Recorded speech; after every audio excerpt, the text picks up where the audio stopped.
they're out, even though they're not really out. But as of today, it is official. Ireland did lose the first set of this match. Juanman Santizo taking the win 2-0 over On a Tom screen. Dowling. On a screen. And you can see that on the screen right now. But still a lot of games to come in this match. This is a bit of an interesting position to be in for the teams like Guatemala and Ireland, where it's like you advance to the round of 32.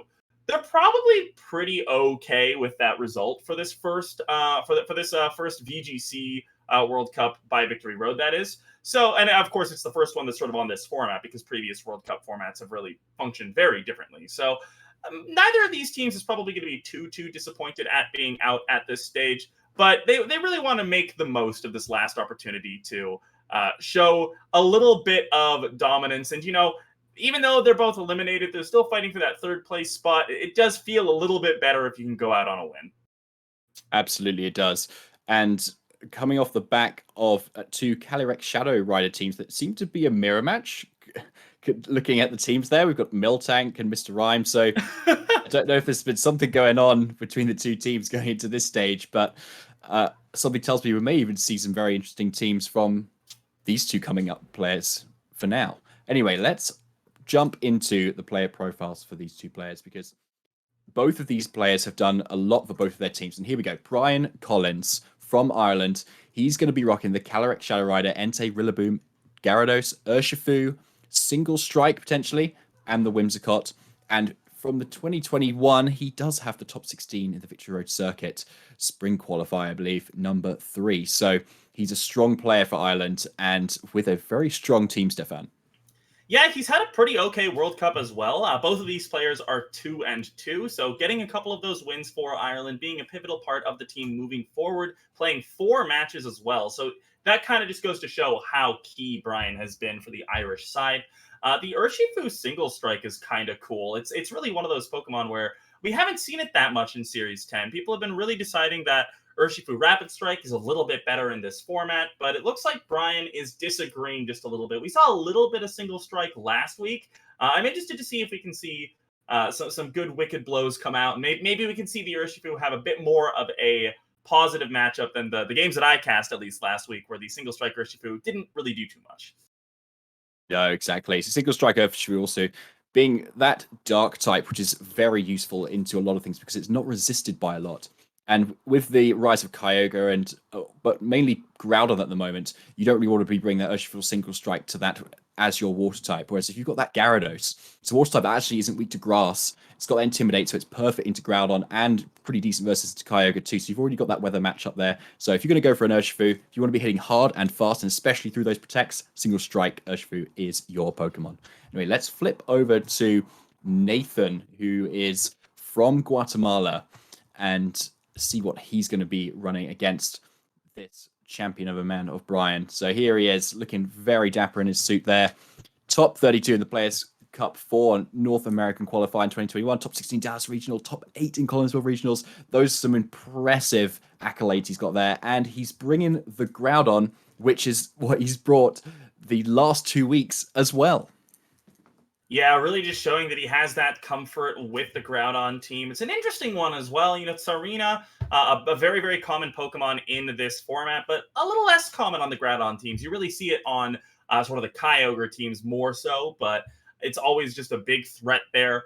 Having the Finny there as well, going to be able to prevent things like a burn onto the Groudon or onto the Stakataka.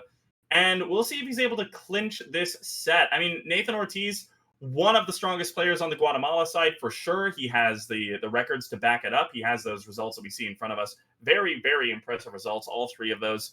And it'll be interesting to see just how prepared Brian is for this. Because as you mentioned, Nathan has been a bit of a Groudon friend in this tournament so far. And, with Pedons at the helm in Ireland, he's one person who is very well known for his preparatory prowess. So we'll see if that's going to show in this set. We'll see if Brian is able to take this down. Nathan Ortiz also 2-2 in the World Cup so far. He's been playing a bit of Unite, so not going quite as ham as one might expect from those results, but still an incredibly scary player to face down any day of the week.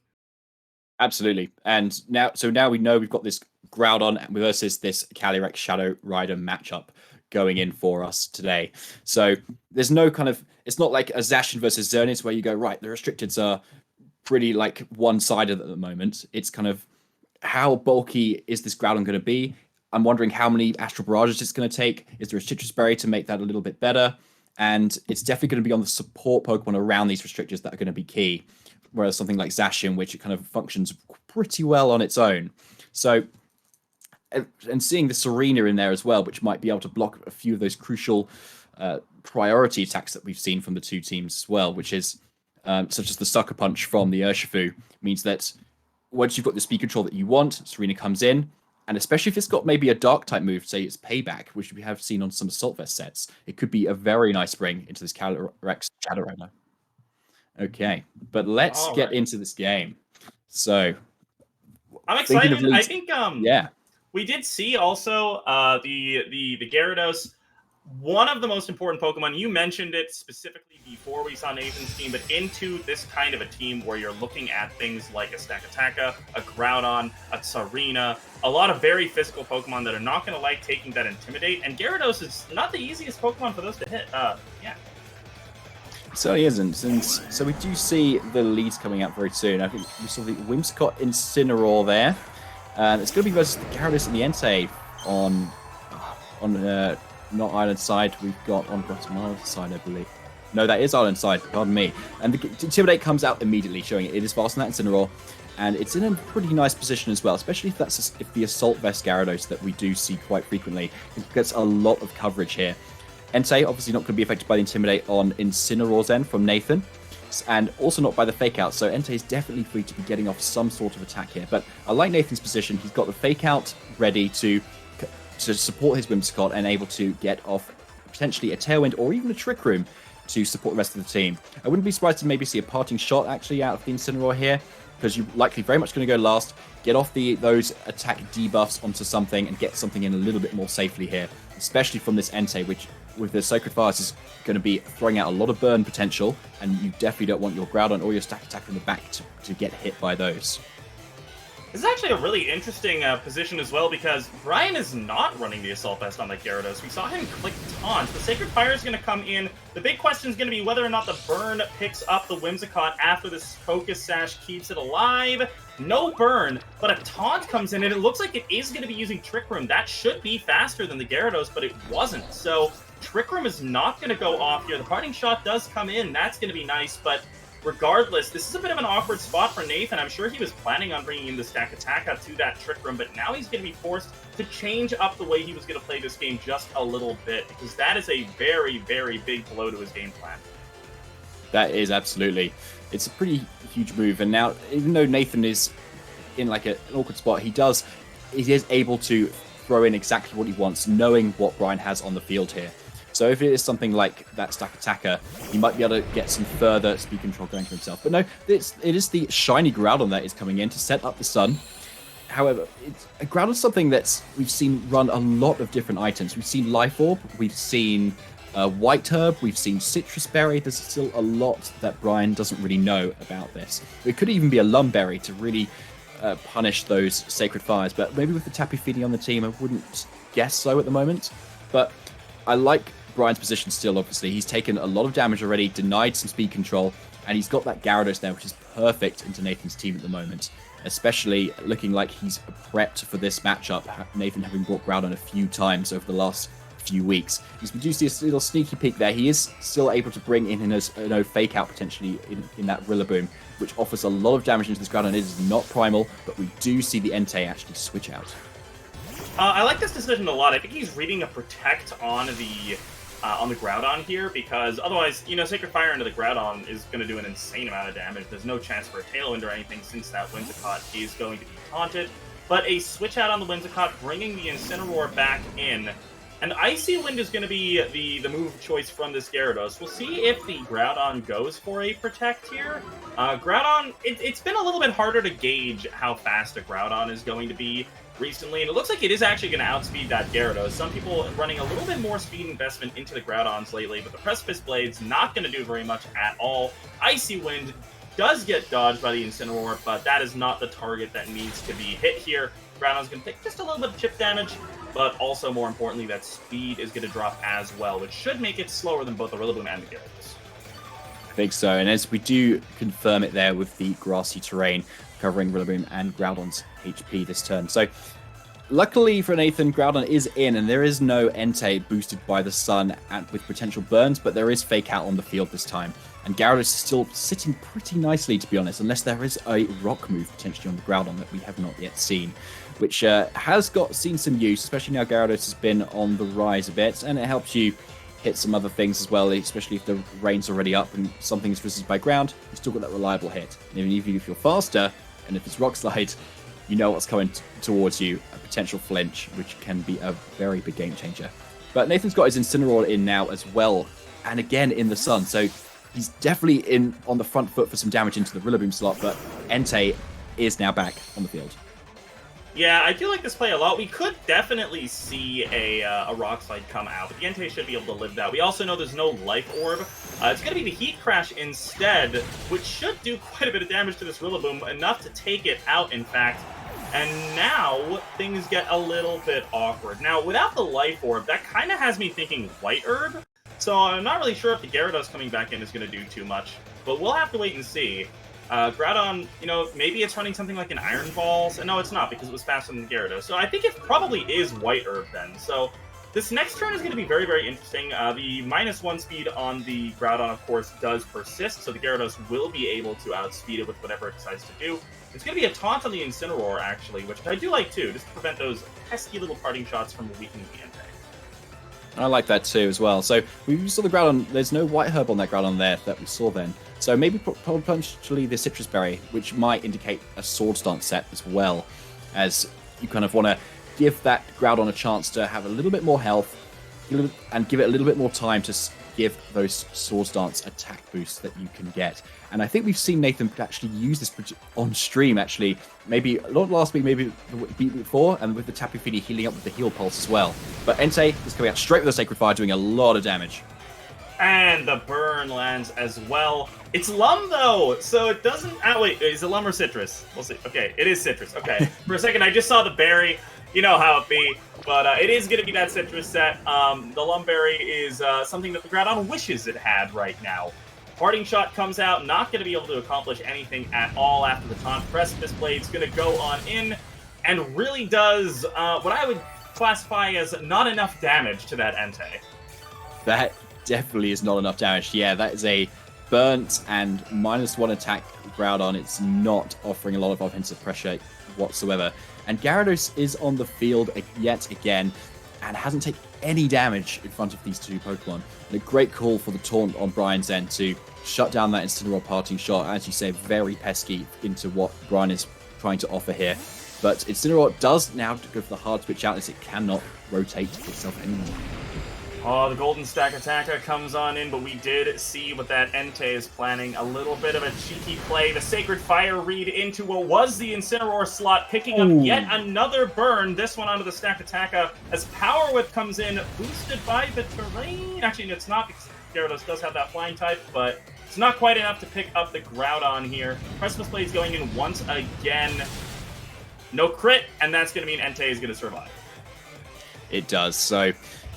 And great thing about burns as well, if you're Brian anyway, is that even through a critical hit, the burn damage is still taken into account, because that burn does half the power output of your move rather than half the stat itself. So Nathan is now in a very tricky situation. He's got two physical attackers both completely burnt here, and having not bought his Tapu Fini, he's very much paying for it at the moment. Brian's still got 3 Pokemon versus Nathan's 4, but it's still a very strong position. And this Gyarados, I'm yet to see a way of Nathan trying to deal some damage into it at the moment. It's looking rather tricky. However, with Incineroar on the back, you could intimidate it, especially it is a physical attacker, so you can neuter its damage a bit more. Maybe if you've got a Dark-type physical move on there, that could do some chip to it too. And maybe a Grass Knot as well. Gyarados looks pretty heavy to me, but Incineroar comes straight back in. Going to be getting that Intimidate, as you mentioned, onto the Gyarados. Entei, of course, still immune to that. But I don't know if that's going to be quite enough. The Stack Attacker did get a double targeting into it. The Sacred Fire is going to come on in once again. The sun is gone, so it's going to be able to live this hit, but the Waterfall is going to be just that little bit stronger for the weather being over. So goodbye to the Stack Attacker, and the momentum continues to be very heavily in Brian's favor in this game number 1. Absolutely, and Brian now does even the field of 3 Pokemon to 3 Pokemon. Nathan does get his Groudon out, so he's able to get the sun back in, which is probably a good idea versus this Gyarados. Force it to go for some more Power Whips, which are probably a little bit less accurate as well. But it's still a tricky position for him. As you can see, the Groudon is very low health here, and he's only just boosting the Entei even further at this point, which is still not threatened too much unless we do see a Dark-type move on this Incineroar here. And with the Whimsicott in the back, it's still looking pretty difficult. I think if you're Nathan at this point, you need to be kind of fishing for more information. You've seen the talk from Gyarados, so you know it's not Assault Vest. So it's Icy Wind, as we've seen as well. Power Whip, Waterfall. And we've seen actually it's quite slow too, so you've probably got a lot of information there. But we now do actually finally see the Calyrex. Yeah, and this is one of the situations where I think it's going to be very, very difficult for Nathan to get out of this because I really like the decision to bring the Calyrex in here. Not even so much because the Calyrex adds tempo to Brian's side, but more so because it keeps that Gyarados alive. And the Gyarados, as we've mentioned, doesn't really have much in the way of damage output against it. With the Stack Attacker being down, sure, there's a burned Rock Slide from Groudon potentially, but the Incineroar is only going to be hitting it with Throat Chop, which is going to be substantially weaker once it's intimidated from Gyarados coming back in. And of course, Calyrex is more than capable of just steamrolling on its own here. The Groudon going for 1 Protect already, so he's going to kind of be forced into trying to take a double Protect here, and maybe getting a Throat Chop in with the Incineroar. The Calyrex is not the key to this matchup, though. All that Brian really needs from it is to just chip down a little bit, maybe pick off the Groudon side, and then the Gyarados should be able to see him through this game. Yeah, absolutely. It really shows how it's such an excellent Pokemon to be bringing into this format at the moment, especially with Groudon on the rise here. Calyrex is one of those Pokemon, as you say, Stefan, to just you switch it in, it just does a huge amount of damage, but like it is really setting up for this Gyarados that is now coming in yet again to get this Intimidate further onto these 2 physical attackers. And we even saw that Throat Chop from the last turn. What didn't even KO the Entei? We'll have to see what the Incineroar goes for here. There is an opportunity for Nathan potentially to go for a bit of a read, but the Double Protect comes in. Throat Chop is going to be the choice there. Going into the Gyarados, so he reads the Protect, which is good. Doesn't quite go for a full-on Big Brain, Omega Brain read with like a parting shot into that slot, assuming a switch or anything, but trying to guarantee the KO on the Entei there. Gyarados, though, really did not take a lot of damage from that, and as we've seen from the menus, that Gyarados is holding a Citrus Berry, so it matters even less what the Incineroar is going to do with that Throat Chop. It does, exactly. There's no roar or any sound-based moves it wants to take out either, but Groudon yet goes through another Protect here, which I quite like, because it's actually denying Calyrex the Grim Neigh boost if it does get taken out, so it actually goes down to the burn only, which I do like, but we do see the substitute come out from the Calyrex Shadow instead. Icy Wind goes into the Groudon, no KO there either, and Incineroar does take a tiny little bit of chip damage to lower its speed a little bit further. So not too much of a game-changing play here, especially as Incineroar goes out with that Throat Chop and into the Calyrex Shadow. So it's kind of in the same position as last time. Nathan kind of gets the sack he probably does want here, and he's able to bring in that Whimsicott, which may be able to do something depending on its moves here. Yeah, I really love the way that Brian is playing the Calyrex, though. He understands that its role is essentially to be a magnet for Throat Chops at this point, redirecting that potential damage away from the Gyarados, and he's just trying to keep it alive as long as possible. Whimsicott might be able to do something like drop a Tailwind, or 1 Moonblast maybe, but Icy Wind should be able to pick this up as long as it doesn't miss. It's going to be the Tailwind call, so the Incineroar is going to be able to outspeed at least the Gyarados, probably not the Calyrex, but never really sure how fast that Incineroar is. But that's going to be enough to pick off the Whimsicott with the Icy Wind coming on in. And yeah, I mean, this is just going to be the name of the game now. It's going to take a little while for this Incineroar to go down, but it does not have the damage output to get for this entire team. Absolutely not. And I think going for the Protect there on Calyrex was a great read, but I would say slightly unnecessary there based on how much of a good matchup you've got there, especially if you say, does Gyarados get double save with a Throat Chop and a Grass Knot. Maybe you miss an Icy Wind, and Calyrex misses that opportunity to get a KO. Things might have got a little bit more dicey there, but it does pay off for him. Calyrex goes for another substitute. No reason not to at the moment. Kind of avoid those secondary effects that could happen. And Brian ends up going for the Waterfall, potentially getting a flinch here, which would mean a 3 sub 2, but no, Throat Chop comes straight out again. Calyrex taking it through that substitute. It's just a matter of time of HP ticking down. Yeah, with the sun over now, I struggle to see a world where this Incineroar lives the double. Single target Astral Barrage will still do a decent amount of damage to that Incineroar, even though it does resist. We'll see just how much as the Astral does come on out. Picking up, yeah, about 40%. That's really not too bad. We'll see if there's a berry on that. That might give it one more turn. There's no berry whatsoever, so the Incineroar is going to go down. And with that, Brian takes game number 1. Not bad at all. Really looks like he prepped for this match. It really does, and it's worked out very nicely for him too. He just played that Gyarados really excellently, and I think it sounds like maybe Nathan didn't fully prepare for it, because he doesn't have an electric type. He doesn't seem to have the rock move on Groudon either. So he's got to find a way to deal with it here. But I think what was the main stickler was that Gyarados was so well supported with those burns on the main damages, especially with that stack attacker, which likely does carry that rock move. So having got that on there was pretty huge. And I think on top of that, Brian made some really nice plays as well. Predicting protects, going for substitutes when he exactly needed it, double targeting to something that wasn't switching out so he'd get the KO. He made all the right calls as well. So I think Nathan's going to have to maybe switch it up a little bit, maybe use the fact that he hasn't brought something already, which may have a little bit more surprise factor.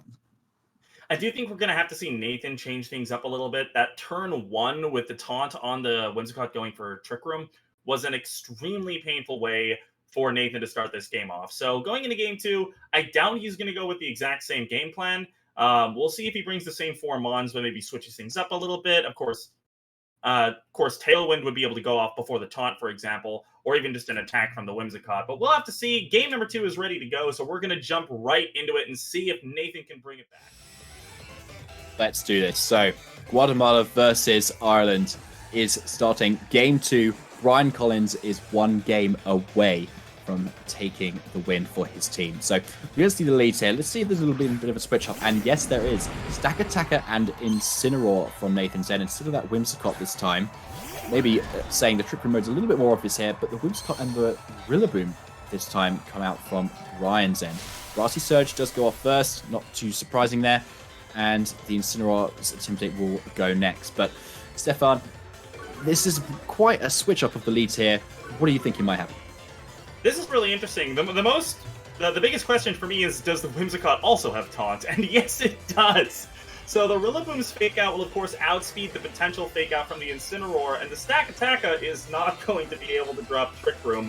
Brian really going all in with these leads on preventing a Trick Room setup, and that's making Nathan's life a lot harder. But of course, this time, we'll see if he goes for a bit of a read, you know? I mean, taunt on Whimsicott, it's not like a guarantee these days, but it's also not going to be a huge surprise necessarily the same way that it would have been on the Gyarados. Really, Assault Vest Gyarados is kind of the only Gyarados we've seen recently with major usage, so that taunt really caught Nathan off guard. We'll see if this one's able to as well. Indeed. So Fake Out does come out into the Incineroar and Taunt goes into the Stack Attacker. Do we see a Mental Herb here? That would be pretty nice for Nathan, but so it does go for Flinch and Stack Attacker. It does end up getting the Trick Room stopped there. So I like the play from Nathan. I think he just goes for it, because I think if you're building a team, and in my experience as well, like if you've got Taunt on one thing, you go, oh, you probably don't have Taunt on the Whimsicott as well, right? Maybe the Encore instead, so you get that nice combination going. But no, Brian just shuts it down again with that really nice Taunt. So he's very much in the driver's seat for his own speed control, because as we know, we've got that Calyrex there, which we know just will outspeed everything. And with the Taunt on the Stack Attacker, there's no potential for Wide Guard to come out either. So, but he does have to get it in position here. So let's see if Nathan can call this. Gyarados is going to come in first. I do like that, dropping the Intimidate on both. Even if the Stack Attacker goes for something like a Rock Slide, That Intimidate is going to help to mitigate that damage a pretty reasonable amount. Knockoff's going to come on into the Stack Attacker, which is going to knock off the Life Orb, so that's a pretty big deal. Really a lot of damage mitigation coming in this turn, whether or not that's intentional. Parting Shot going on out. What's going to be coming in on this side? I would guess that Finny may well be in the back, just because of how bad those burns were in the last game. We'll have to see. It is going to be the Finny coming on and getting rid of that grassy terrain, but we do know that the Rillaboom is set to switch out. It is using the U-turn into that Tapu Finny slot, which begs the question, is it Calyrex's time to shine? Yeah, I think it might be here, actually, to be honest, because we do see the Rock Slide come out, which is doing a fair chunk of damage, actually, considering the Life Orb is not there anymore. Oh, and knockoff, not U-turn, my bad. all good. And so Gyarados is in the nice position to still deal out a lot of damage. It does have that Citrus Berry, so it is able to heal up a little bit, but it doesn't have anything like a leftovers, and there's no kind of heal pulse potential either. So damage on Gyarados is permanent. So, and that's what Nathan needs to kind of clinch this game. But Finny comes straight back out into that zero. Incin coming back in, going to be able to drop that Intimidate once more. Rillaboom's going to look to switch out here for sure. The Gyarados, it's a little awkward, right? Without a pivot move, it's a little bit harder to switch it out safely. You don't exactly have super bulky Mons in the back with Calyrex, Shadow Rider, and Whimsicott. We'll see what the Rock Slide's able to do. Presumably, we're going to see a Rock Slide once again. It dished out quite a bit of damage to that Gyarados. Now, Nathan is not aware of the Citrus Berry, but I'm pretty sure that it's still going to be a 3-hit KO for Rock Slide here. Calyrex gonna be a good Mon to have here, obviously immune to that potential fake out from the Incineroar. And you know, with that waterfall damage, Astral Barrage may well pick up that Stack Attacker. It just might, and we do now see the Rock Slide do a lot of damage. And yeah, as you say, after the Citrus Berry, it's probably still going to be in range. Yeah, I think it is. So there's going to have to be maybe some more switch outs of this Gyarados and back in to get a further Intimidate. But as you say, if it is just in range of this Astral Barrage, then it's simple just to click the button and get that KO. However, Incineroar obviously is on the field. It doesn't look like it's in range of anything from the Gyarados either, so it is threatening a Throat Drop at the moment. So it's in the position that it wants to be. Gyarados still has a bit of offense versus it, and you can get a cheeky flinch, but I think if you're Brian, you're still in an okay position. You've denied a lot of the speed control that Nathan's been trying to go for, so makes sense to potentially substitute with the Calyrex, but again, Nathan may need to try and call this. Ooh, and that was a bit of a read-heavy turn there. Wide Guard could have been an option on the Stack Attacker, but Brian decides, you know what? No, I don't care. Goes straight for the Stack Attacker. Down it goes. Waterfall is set to go into that Incineroar. You know, 20% flinch chance isn't bad. We'll see if the Calyrex is able to actually survive this turn. Yeah, Incineroar takes a huge amount of damage, actually, from this waterfall. No flinch, though, and Incineroar does go for the parting shot, so maybe predicting the substitute there, or at least maybe a switch out of some sort. So Nathan still does get something out from this Calyrex, maybe lowering its damage output a bit, but thanks to that Grim Neigh, Calyrex is still very strong at the moment with that Life Orb, and still at neutral attack, especially versus into a Groudon. You're going to be going first, and you're going to be hitting very hard onto that slightly weaker special defensive side. The sun is now up, though, for Groudon, so those Gyarados is going to be doing a lot less damage with its waterfalls. And maybe you probably bring in Incineroar here again. Yes, you've got the fake out, but you are on such low health now that it's probably within range of the Astral Barrage. Yeah, this is really, really tough now. If he had something like that Whimsicott in the back, then all of a sudden Tailwind and Azumi Groudon is a pretty big threat, but we know that that last Pokemon is Tapu Fini, so really not an option here. Astral Barrage is very easily going to be able to take out that Incineroar. Groudon should be able to survive, but the question is, what is it going to manage to do in return?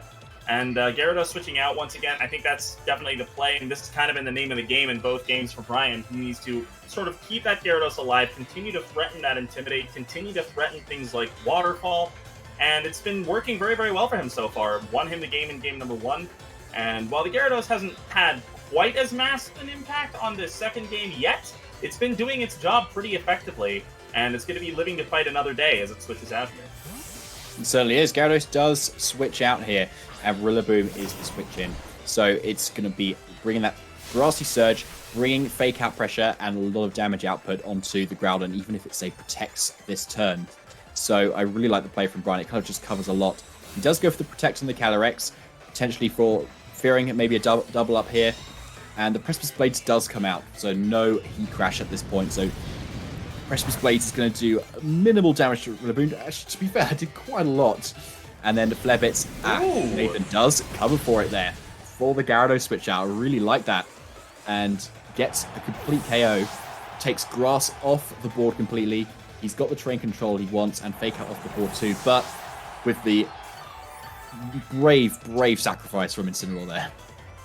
That's really nice as well, though. It prevents that Astral Barrage from giving a Grim boost to the Calyrex. And of course, we did see a Parting Shot go into it earlier, so even though it did pick up the KO on the Stack Attack, it's still just sitting there at neutral. Tapu Fini going to be able to come on in. We'll see if these two are able to somehow clinch this out. But both of them should live an Astral Barrage. I'm not entirely sure if they'll live, provided a Helping Hand comes out, though. Yeah, that would be a very cool calc to see, but I think you've got Sneaky Peekers, there's no helping hand there, but I think just getting damage on the board at this point is going to be the main thing. Gyarados is still looking pretty nice in the back too. You've got, I think we did actually see the Groudon outspeed the Gyarados, I think, so at least Nathan does have that going for him. And with Tapu Fini on the field as well, it's kind of the perfect partner for Groudon. It was 2016 and 2019, it kind of is now, even without the swagger. You've got Heal Pulse, potentially a Nature's Madness, so you've got the potential to do damage, but it's always going to be after this Calyrex. Yeah, and that's just so much damage coming out onto both Pokemon here. Grass Knot is easily going to be able to pick up the KO on this Groudon. And from there, Fini, well, half HP Fini versus the world. We'll see what the call is going to be here. It also kind of depends a lot on what the set is, but it looks like it's going to be the Nature's Madness, so that's not going to be exactly what he needs. No, unfortunately not. And there's the, I think, leftovers reveal there. So it's looking like Brian's going to probably take this game, especially now this Astral Barrage is single target. You've got the Grass Knot going in there too. I think what's really quite admirable here is Nathan obviously saw what a problem the burns were for him in game one, so he switches it up to the Tapu Fini. But actually, Brian looks like he'd actually predicted that. He leaves the Entei at home that was getting all the burns, kind of predicts that like little switch up, and instead actually brings his Rillaboom and the Whimsicott both to kind of take that down with taunts and with lots of grass offense. So a really well played game by Brian on the whole. Yeah, and I mean, it was all about that Gyarados. It was all about just trying to retain that Gyarados to just dish out as many Intimidates as possible, dish out as much damage as possible, and he did such a great job with it. And that's going to be a good win on the board for Ireland. It is, and it's a very nice win for them too. Two strong players too that were getting a lot of wins for their players. So for Brian to take that win versus Nathan, who's a very good player for Guatemala, is really something to say. And it looks like the team building kind of prep has paid off. And maybe Nathan needs to be looking to maybe switch up from the ground a little bit, have something underneath his sleeve that he can bring, because it's a very solid team. But when it's brought versus a Gyarados, combined with the Entei and the Calyrex Shadow just outspeeding everything, double taunt, it's looking pretty difficult. Yeah, for sure. And that's going to do it for the first set, though. Coming up, though, we have another really interesting match. And this one is one that does have quite a lot on the line as Singapore and Indonesia go up against one another. I believe the winner of that match is going to be set to advance to the round of 16. Both of these teams doing fantastically well so far in this tournament, and the top 16 berth would be amazing for either of them. Exactly. Well, so stay tuned as we're going to take a short break, and we're going to jump into the game 2 as soon as we can. But for now, thanks for watching the game 1, and we'll see you in a bit.